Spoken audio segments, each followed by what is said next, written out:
O que fazer quando não nos sentimos seguras o suficiente para ir em nome de Deus? Meu nome é Renata Santos e estamos na série da leitura de Êxodo, né? E hoje chegamos ao capítulo 4. No capítulo 4, Moisés tem que lidar com as suas próprias inseguranças. Como a gente viu no último capítulo, no capítulo 3, parece que ele assumiu o quem é você que ele ouviu uma vez no Egito de um hebreu. E agora, aqui no capítulo 4, Deus convidando ele, no capítulo 3, Deus já o chamou, no capítulo 4, Deus insiste por conta da insegurança dele. No verso 1, diz assim, Moisés responde a Deus, mas eis que não me crerão, nem ouvirão a minha voz.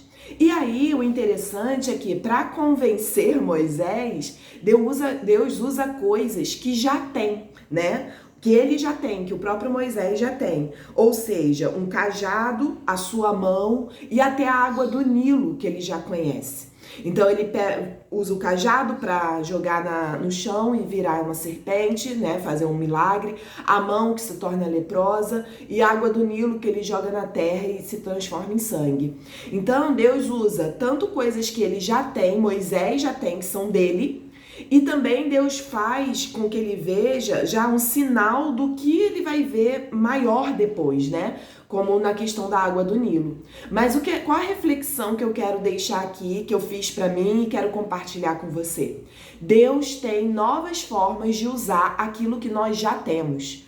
Muitas vezes a gente se sente insegura, se sente aquém de ir na direção que Deus está nos mostrando.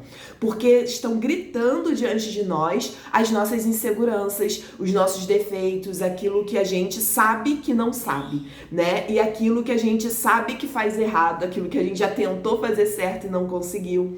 Essas coisas estão gritando, como para Moisés provavelmente também estava. Porque ele já tinha tentado ir em nome dos hebreus diante dos egípcios. E não deu certo. Então ele está com medo de novamente acontecer a mesma coisa. Só que agora tem duas diferenças. Deus está mandando, comissionando, né? Ele está indo em nome de Deus. E uma segunda coisa Deus está tratando as inseguranças dele. Então, a gente dá para ver também aqui que não tem como a gente ir na direção que Deus quer sem lidar com os nossos medos, com as nossas sombras, né? Com coisas até do passado. Porque essas coisas de quem é você, Moisés ouviu lá no seu passado.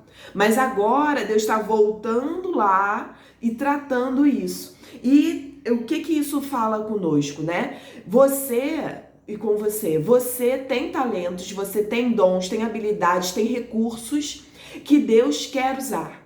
E você pode pensar assim, não, mas para que serve isso aqui, né? Como que eu vou libertar o povo hebreu com um cajado na mão? O que um cajado vai me ajudar diante de Faraó? Mas Deus tem novas e milagrosas formas de usar aquilo que nós já temos.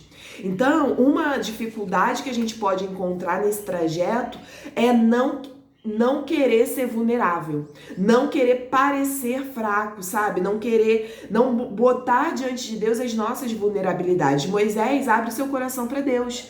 No capítulo 3 ele já se mostra inseguro, aqui no capítulo 4 ele continua insistindo com Deus, e esse insistir não é uma lamentação, ai Deus, não vai dar certo, não vai. Não, é levar a Deus aquilo que está me impedindo hoje. E quando Moisés leva a Deus, Deus mostra uma alternativa para Moisés. E Moisés agarra essa alternativa. No caso do cajado, né, que se transforma em cobra, Moisés precisa ir lá pegar aquela cobra pela cauda para se transformar de novo em cajado. E interessante que quando Moisés joga o cajado no chão e ela se transforma em cobra, Moisés no primeiro momento começa a fugir dessa cobra, né? E Deus manda Moisés pegar pela cauda e a cobra se transforma novamente em cajado na sua mão.